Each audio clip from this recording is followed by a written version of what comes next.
And away we go. It's the DFS Other presented by none other than Osmo.com. Dan Strafford, Dave Lockern along with you on this Friday morning, a 10-game NBA slate to get your blood pressure percolating here early on. Dave, how the hell you doing? Doing all right, man. 10 games, close out the work week strong.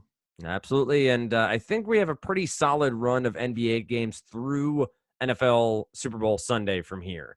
I think it's Next all week's beautiful. It's all like 6-7 games. Yeah, it's all 5+. I know that, and nothing over 10. So that'll be really solid. Then obviously Super Bowl Sunday, basically off from NBA. Might be one or two early games if I remember correctly, and then get back into the flow of it after that. I will point out, speaking of the Super Bowl, that Osmo.com does have some fun giveaways happening. You can check out more about it over at Osmo.com. There is a link that is available that you can find out on the homepage there, but there are tons of details about our promo. You can use the promo code LIV, obviously Super Bowl, there to get all access Osmo Plus Platinum monthly for $54. It is typically an $89.95 value. Offer valid is until February 2nd, 2020. That is also Super Bowl Sunday. So LIV is your promo code. You can also use the promo code EarlyBird if you want to get 50% off your first week at Osmo. If you're doing a weekly package, you get 50% off. There are some multiple ways to get in to Osmo.com. Dave, I made you aware, and I know you're aware just simply from watching the National Basketball Association, but there were a lot of injuries heading into Friday's slate, and I know Wednesday was a bit of a cluster F for a lot of people out there with late breaking news and the like. I'm going to quickly talk about some of these plays. We'll talk about it throughout, but get the idea churning here. Andre Drummond is probable. He is dealing with a lip injury from a cut from his last game. Trae Young did take part in portions of practice on Thursday. He is listed as questionable as of right now. Paul George remains out for the LA Clippers. He is listed as out officially for that game against the Miami Heat. Okay, quickly scrolling on here. Jimmy Butler, questionable, but leaning towards probable for the Miami Heat on the other side of that one. That's with knee soreness. He had missed a game because of hip injury earlier in the week. Obviously, Steph Curry still out. Jason Tatum is questionable. Jaylen Brown is questionable as well for the Boston Celtics. They're in. Malcolm Brogdon is out with a concussion. Marvin Bagley is out. Michael Porter Jr. is questionable with some back soreness. He missed Wednesday's game. Could miss this one as well. That goes along with Jamal Murray being out. That goes along with Paul Millsap being out. That goes along with Mason Plumlee being out. You have Goran Dragic came away with a questionable tag after his last game. Put that on top of Kendrick Nunn also being questionable for the Miami Heat. You're getting the picture here. So there's a lot of injuries that could play a big part in how this slate breaks down. We're going to do what we do here best, and better than anyone else in the industry, if I do say so myself. We're going to get you ready for your research on the day. The calls herein may not be the calls you hear on the Deeper Dive, which Dave hosts with Adam Scher or on Live Before Lock, because this news may very well influence that, but we're going to try to lay the foundation for you and get you started on your way. We'll also point out Rashawn Holmes out, so that's with the Bagley news. You have marketing questionable. Wendell Carter Jr. remains out. RJ Barrett is questionable. Patrick Beverly is officially questionable for the Clippers as well. It goes on and on and on. Gafford's still out for the Bulls. Plumlee, as I said, Gary Harris has a Q tag as he tries to make his way back from a groin issue. So, again, keep all this in mind as you research during the day. And I don't think any lineup you're setting at 9 a.m. is going to be a viable one by the time 7 p.m. rolls around. But yeah, you hope not. Let's dive in here where we have 10 games. We'll touch on some odds as we talk through. Houston at Minnesota gives us our two highest priced point guards on DK. We'll touch a little bit on some of the other sites throughout, but James Harden is 11-1. Russell Westbrook is 10-4. Minnesota has been a pretty solid matchup for other teams from a defensive perspective on the year. Minnesota is, where are they in pace? Let me scroll past Minnesota somehow. They're 7th overall in pace. Houston, clearly one of the fastest-paced teams. This is going to be a high-paced game. Have not looked at the over-under, but early thoughts here on Harden and Westbrook against the T-Wolves, Lofty, and then we'll go through the rest of the point guard. Yeah, by the way, why is the Bucks-Hornets game at 3:30 on a Friday? I don't know. I was actually wondering that when I looked at it earlier, thought maybe the holiday week, maybe they convinced themselves to do that in some way, shape, or form, but I don't know. What holiday week? What are you talking about? MLK, just like Oh some yeah, sort but of. MLK Oh yeah, I know. It's they do a big MLK Day thing. So like I don't know. Whatever. It doesn't even matter. But I just found it strange. It's not like baseball where playing at Wrigley Field you get the day game. It's strange. You don't see that. nope.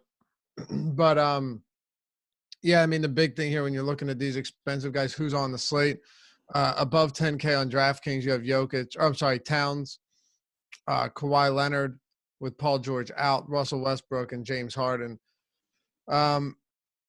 So both Harden and Westbrook, the price it's interesting because their prices are getting close. The gap is narrowing, right?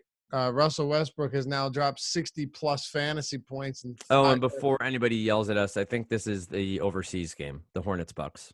I think they're in Paris. Oh, it's or Europe. Paris. Yeah. Good Yeah. call. Yeah.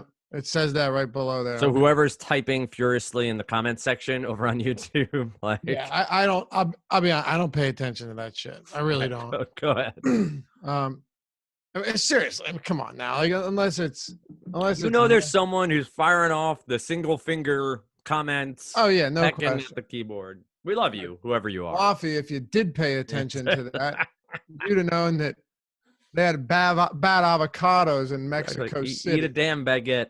Yeah, who knows, man. Anyway, good call, Paris. There you have it. Paris. Why Paris? Whatever. I don't want to drag this on. Westbrook 60 plus in 4 straight. I mean, he's been spectacular recently. And look, the big thing with Westbrook, really, it's not like he ever wasn't getting shots up. I mean, his usage, even with Houston, has still been monstrous. It's just the fact that he wasn't hitting a lot of his shots. And James Harden had been on a toward pace because that's what he does. But Westbrook on the season still has a 33% usage rate, 35% assist rate, 12% rebound rate. I mean, those numbers are still spectacular. Now you got him going up against Minnesota in a game that has a 234.5 total, currently the highest on the slate. Looking at the games that don't have totals, I would expect this to close as the highest total. Atlanta, OKC will probably be like high 220s. But, yeah, I don't see anything coming close to 235. So, yeah, they're expensive. But the question really is Westbrook too expensive or is Harden too cheap, right? Harden is going to get back to the pace that he's been at. Everyone slows down.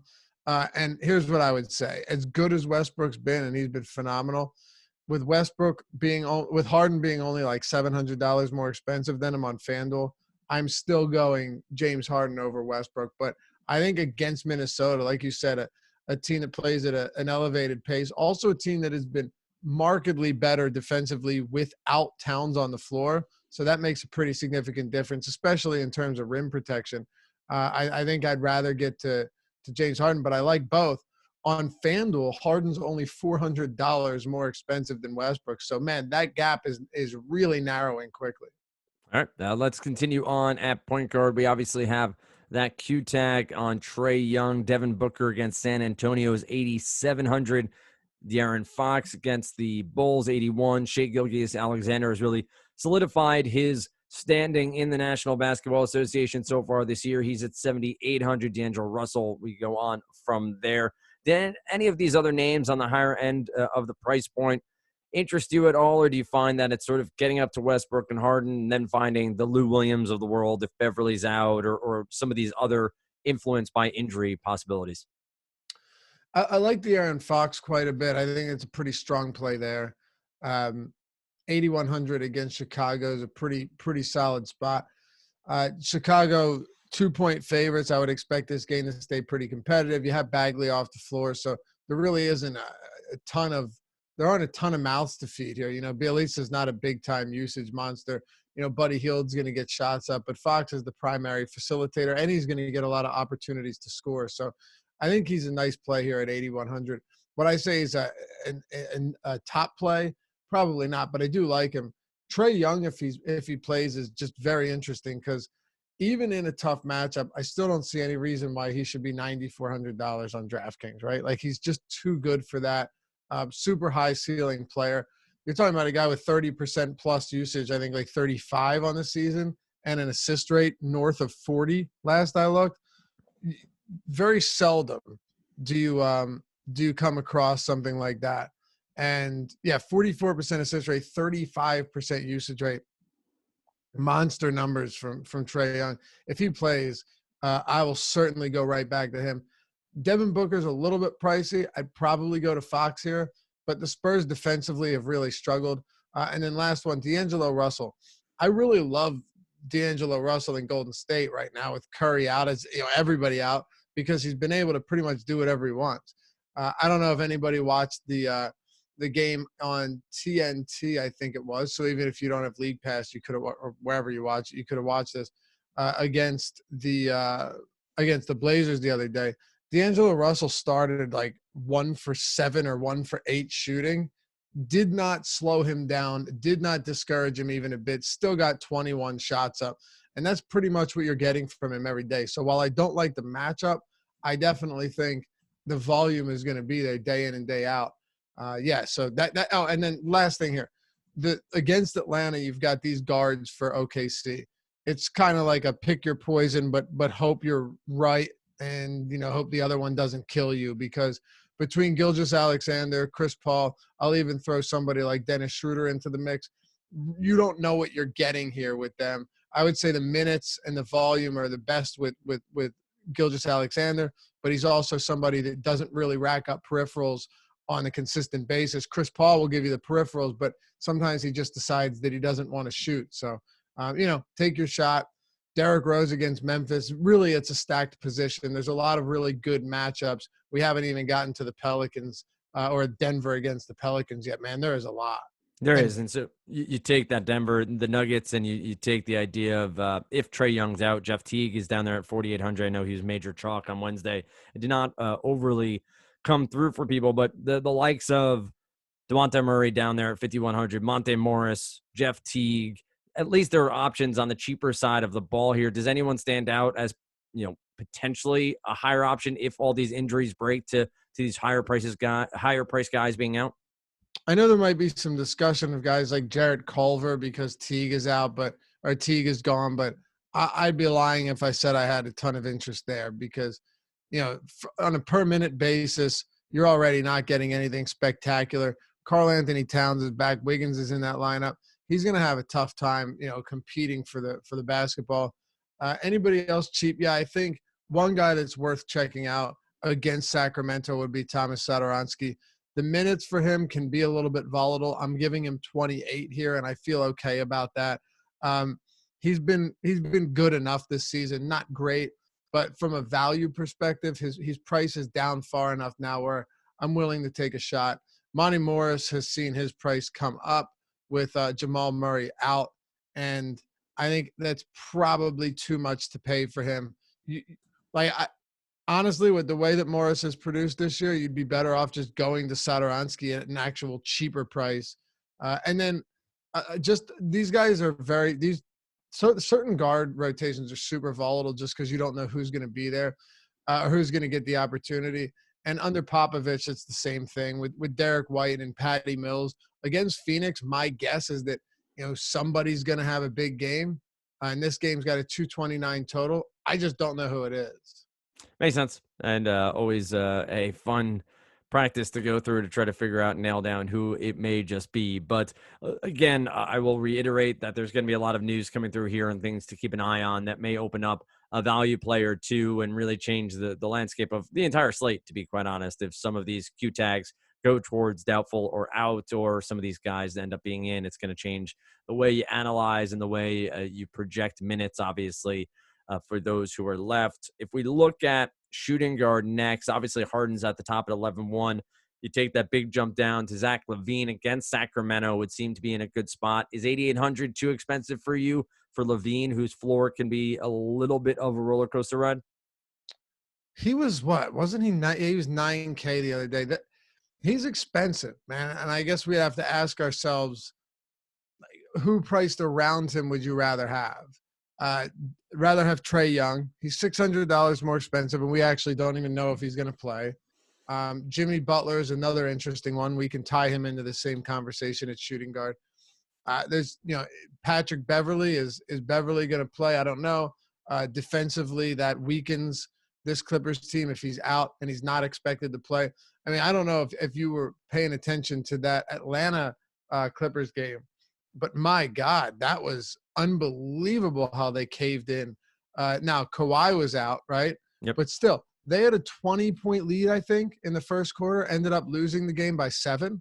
So take someone like Beverley off the floor. Yeah, Kawhi Leonard, Jimmy Butler is going to see a whole lot of Kawhi Leonard, I think. But I would still have some interest in Butler here because I don't think he's overpriced at all. And these are the type of games where he shows up, where he's actually needed. We've seen spots where Jimmy Butler wasn't needed against bad teams, or where they're just winning in blowout fashion, and he just kind of sits back and lets the rest of the team do the work. He'll facilitate. I don't see that being the case at all, especially with the Clippers coming off that ugly loss to Atlanta. But, yeah, Levine's fine. I'd say right now I do have him as one of the better values at the position at shooting guard against Sacramento. But I also think the 221 total almost seems a little high. These are two teams that play at a pretty slow pace, and Chicago defensively has been all right. But, yeah, I'd put Levine ahead of Butler. And now that I look at it, I'd put him ahead of Butler, but I don't know by how, not by a ton.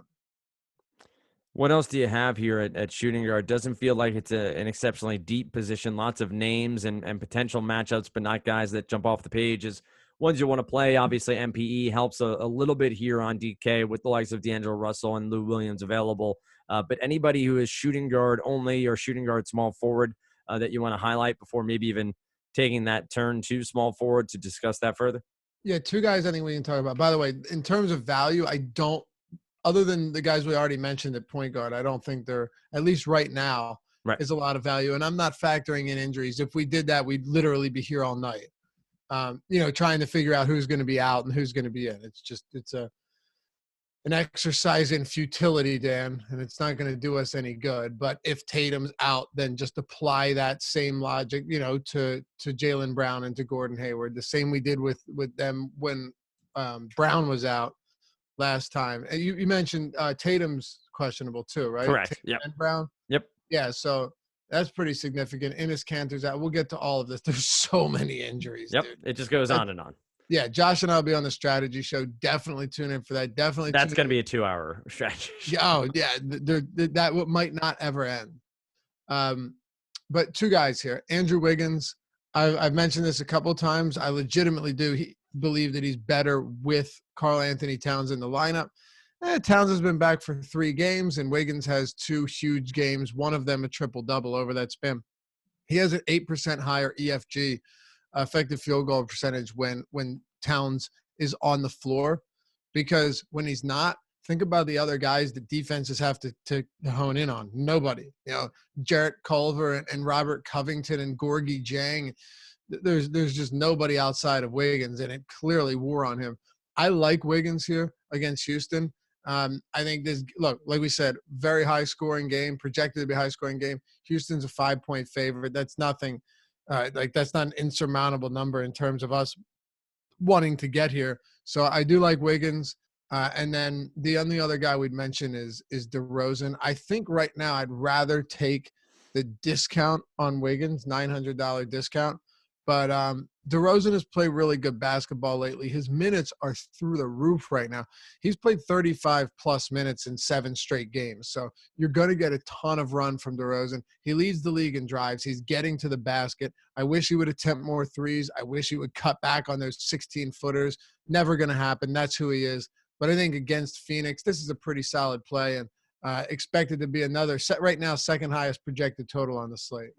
All right. More to come across all positions here, more to discuss as these injuries come through. But as Lofty reminded you of there, the NBA Strategy Show is in the morning. Then you get the Deeper Dive, which is Dave and Adam at 5 p.m. And then typically 5 p.m. when lock is 7 p.m. Eastern time. Then you get live before lock. And as I often say, rotating cast of characters there between Spags and Josh and Rendon and Ed Fear and Emac and Am I missing anyone? And for those who don't know, typically Monday through Thursday, Alex, also known as Osmo, does a live stream for subs only at 4 p.m. where he is doing his strategy and what he's looking at from a cruncher perspective and from a projection perspective. So if you're not a member, you want access to something like that, you can check out those promo codes I talked about earlier. Early bird, 50% off 1 week, and the LIV for the Super Bowl promo, which gets you a big discount on our monthly Osmo Plus premium package. Lots of P's there. Let's roll on to small forward. Kawhi at the top at 10-3. Paul George remains out. Patrick Beverley could be out. We know what Kawhi can do. Miami is a very good defensive team. On the other side, Jimmy Butler holds the Q tag with that knee injury. Remember, he was out earlier in the week, but that was due to a hip issue. The hip bone is connected to the leg bone, which is connected to the knee bone. So maybe it's all connected some way, shape, or form. But what's your take on Kawhi, this matchup between Butler and Leonard, and then we can take the rest of small forward? Well, at this price point for Kawhi Leonard, even with Paul George out, I probably still look towards Harden here. The big question is, would you, and I'll ask you, you got Towns against Houston, and these guys are all around the same price, which is why I asked. Towns against Houston at 10-2, Leonard at 10-3 in Miami, Westbrook at Minnesota at 10-4, Harden at Minnesota 11-1. Where would you rank Kawhi Leonard right now going into the slate? Fourth out of those four. Would you? Okay. Yeah. I think I would too. I mean, it's close to me between Towns and Leonard, but I do think Towns has more upside here than Kawhi does. I'm with you. I mean, Kawhi can come out with some monster games, but this feels like a 92-88. Yeah, it does. It does. And that's the thing. Yeah, we don't have a total on it yet. I wouldn't blame anyone for running Kawhi out there over Towns. I wouldn't, but it's tough between. This is difficult. Let me just see where I have these guys projected early on. I have Kawhi and Westbrook pretty much neck and neck, but I have Towns and Harden both ahead of them. So, yeah, it's tough. Right now, Kawhi, where it stands, and this could change, isn't a top option of mine. You know what's an interesting one, though, is Brandon Ingram. So last game, we saw Zion score 17 points in like 4 minutes. Just ridiculous. His points prop was like 14.5, and he had like 4 points through 3 quarters. Finished with 22, 7, and 3 in 18 minutes. Now you're not playing him at 6,400. It's just you can't do that unless we're going to get more minutes. But how does that affect Brandon Ingram? You know, how does it affect Ingram if Zion plays 24 minutes this game and then more?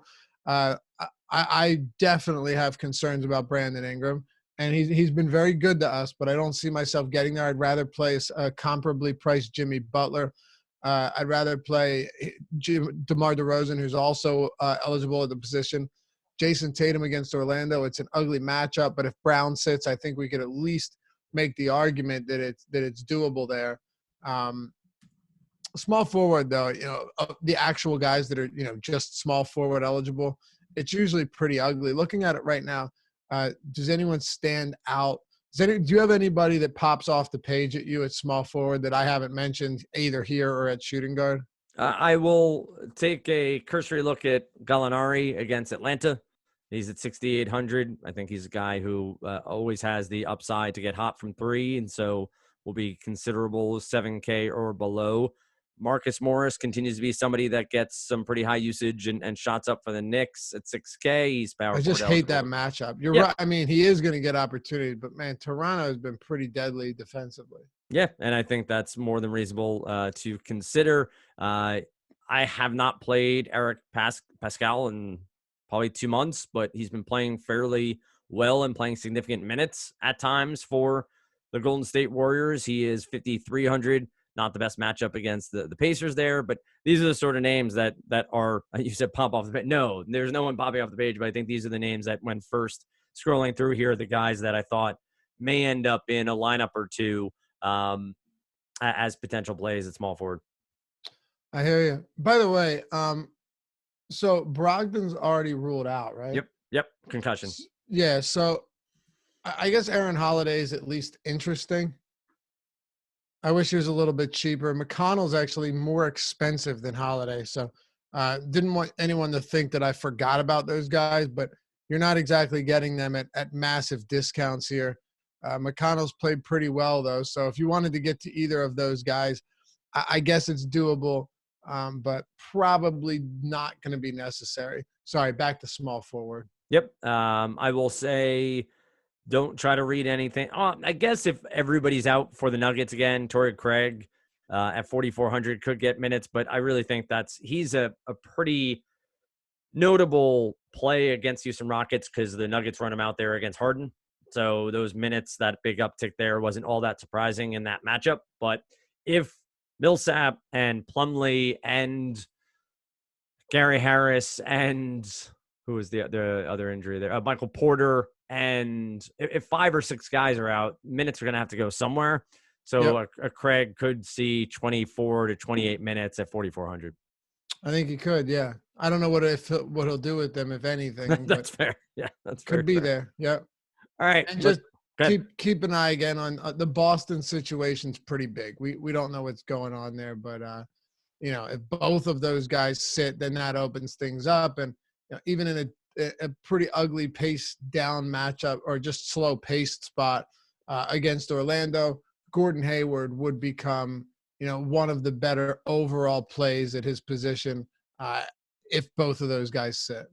All right, let's talk some power forward next. Obviously, I've hit on some of the names they're in already and talking about small forward, but at the top, 8,600 for Domantas Sabonis. He's 8,600 in a class of 8K players that are all wedged together there. It's Ayton, who's power forward center, Collins, who's power forward center, Ingram, who we already talked about, and Julius Randle. So Sabonis at the top, only 600 separates him from the 6th most expensive player at the position in Julius Randle. All of these guys have double-double upside. Some of them have triple-double upside. Sabonis with his first NBA triple-double a few games ago. Any of these more expensive power forwards suit your needs? Maybe even a Pascal Siakam at 7,700? Well, DeAndre Ayton is power forward eligible, and Aaron Baines not expected to play. I know Ayton's starting to get expensive, but I don't really care. I still really like this price. He had a tough time last time out. They lost in blowout fashion. He only played 30 minutes, but I would expect huge minutes from Ayton, at least 30 minutes regardless of score. If it's close, you're getting 35 plus. He's looked fantastic, aside from a game or two. He also looks like he's 40 years old, but he's been playing really well, and I think 8,500 against San Antonio is a great spot. There's nothing about this San Antonio defense right now that should scare us. So, Ayton at the position over Sabonis, who's got Golden State. It's a coin flip. I think both of them should be projected very closely. Right now I have Ayton projected a little bit higher. And then you've got LaMarcus Aldridge going up against Phoenix. It's a pretty decent spot. You start looking at guys like Siakam. He got his minutes back up to where we wanted him to go. Finally had a decent game since returning from injury, so that's good. Is the price worth it? I don't know. Probably not. I don't see myself getting the Siakam there. As crazy as it sounds, I think I'd prefer LaMarcus Aldridge here. Aldridge is locked into those big minutes too, and I would expect this game to definitely stay more competitive. 4-point spread right now, so it's actually a pretty appealing game. There's a bunch of guys we already talked about at small forward too, and then I'm sure there will be questions and conversations about guys like Lauri Markkanen, and we'll keep chasing. But is it really worth it at this point? I would like to say it probably isn't. The price is okay, but he has just been he is consistently disappointed. This isn't a small stretch of games where he has struggled. No, he has struggled. He has routinely struggled, like just constantly. So I don't really see it necessary to get there. Julius Randle, he's closely priced to guys like Ayton and Sabonis. He's $500 less, but still up above 8K. In a matchup against that Toronto front court that makes it impossible to penetrate the paint, They protect the rim well. That's tough for a physical guy that like Randle, who really relies on that. So I'd go Ayton, then I'd go Sabonis over him. That's pretty much it for the top and mid-range. As far as value goes, Rudy Gay's really cheap. Maybe he plays 23 minutes. He's 3,700. That's good. But outside of that, I don't know right now that there's any good value. And this is with so many guys still questionable. Not going to get into speculation on whether or not they all play. Yeah, there could be some Anthony Tolliver love on this slate, and that's all I need to say for Sacramento Kings. They have so many injuries with Bagley and Holmes both out, and I know there's Dedmon, and they have Giles at center, so they have bodies along with Bjelica and the like, but Tolliver could see 18 to 22 minutes in his second game with this new team, and there's these injuries are going to make for a pretty ugly slate. So I mean it when I say stay tuned to Awesemo.com all day. If you're a member, Slack chat will be invaluable as news breaks. And of course, the live shows, the deeper dive at 5 p.m. and live before lock may be firing fast and loose as injury news comes in. And then obviously, if you're playing on a site with late swap, this is a sort of night to make those decisions on what players you're playing and whether or not you're trying to lock in a lineup and then leave it alone, or if you're going to try to focus on some late swaps and being at your computer or on your mobile device ready to make those as the night goes on. And that's an area of edge still, being able to rightly make changes and swaps and have lineups constructed to be able to do that pretty easily on sites that provide for late swap. Let's talk center and be done. Towns, Jokic, Andre Drummond with that cut lip should be good to go against Memphis. Then you have Vucevic, just talking center-only players here. Bam Adebayo. Clint Capella gets Minnesota, 7,600. Like that matchup a bit for Capella.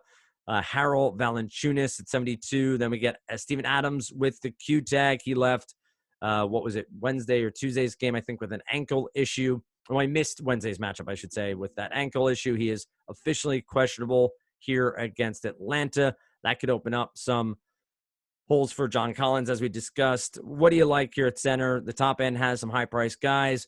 Do you think any of them are in a big enough spot to have a huge night, like maybe a Jokic or Towns?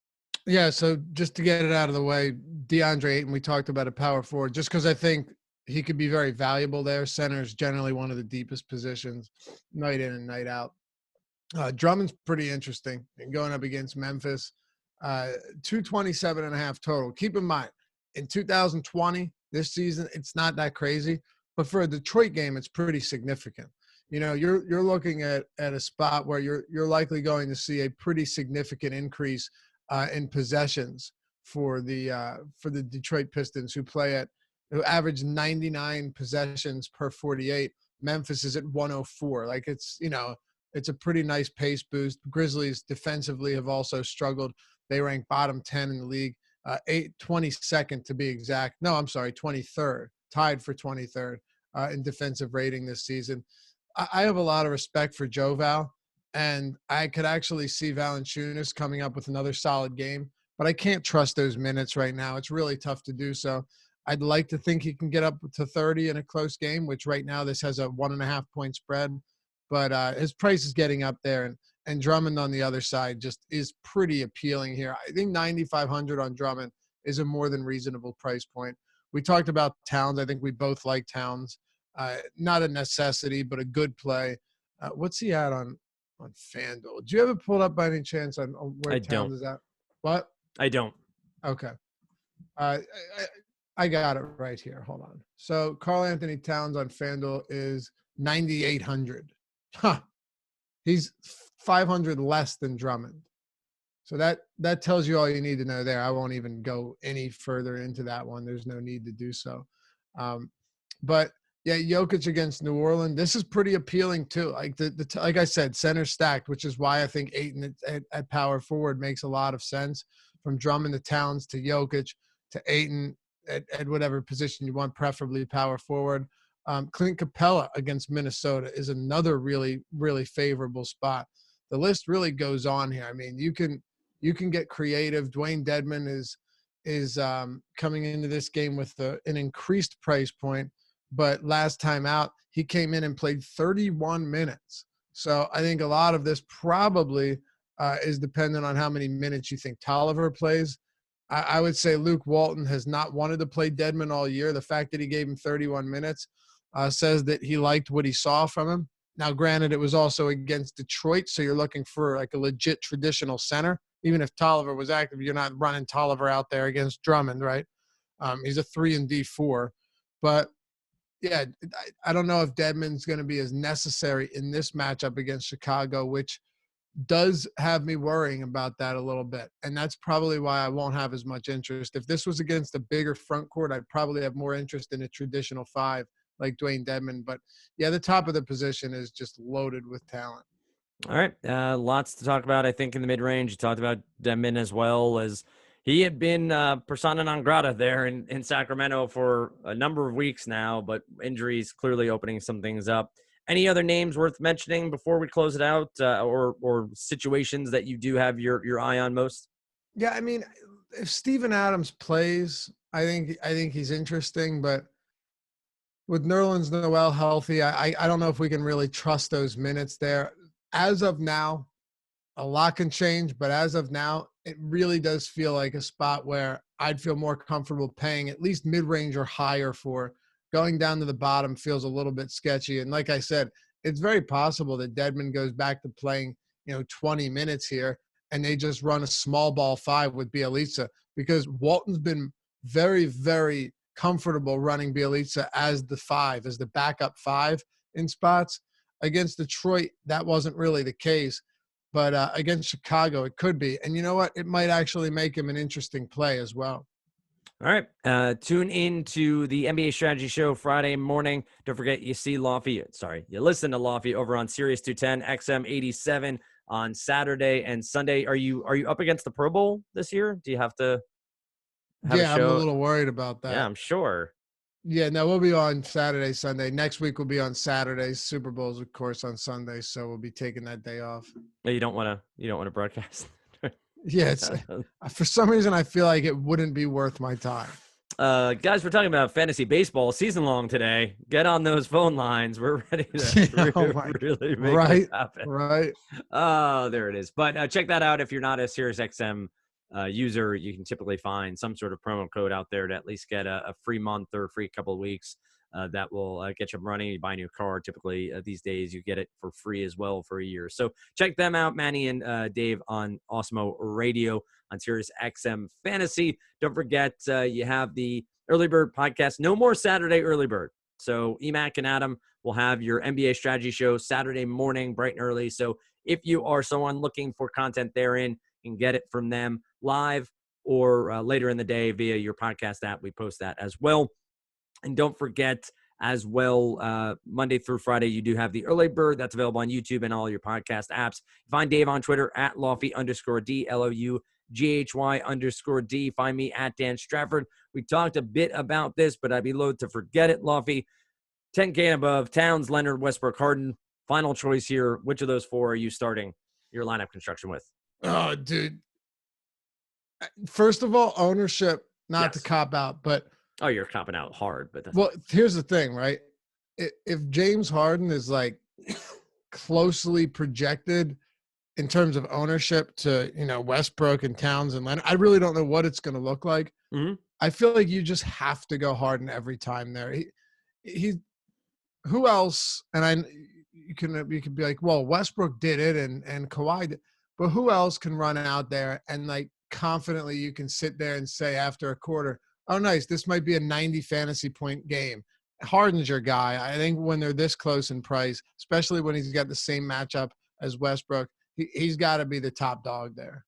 All right, there you have it. You find Dave, as I said, on Twitter, LOUGHY_D. Osmo_com is our website's Twitter handle. Again, tons of giveaways there, and Osmo NBA, Osmo NFL, Osmo MLB throughout those seasons.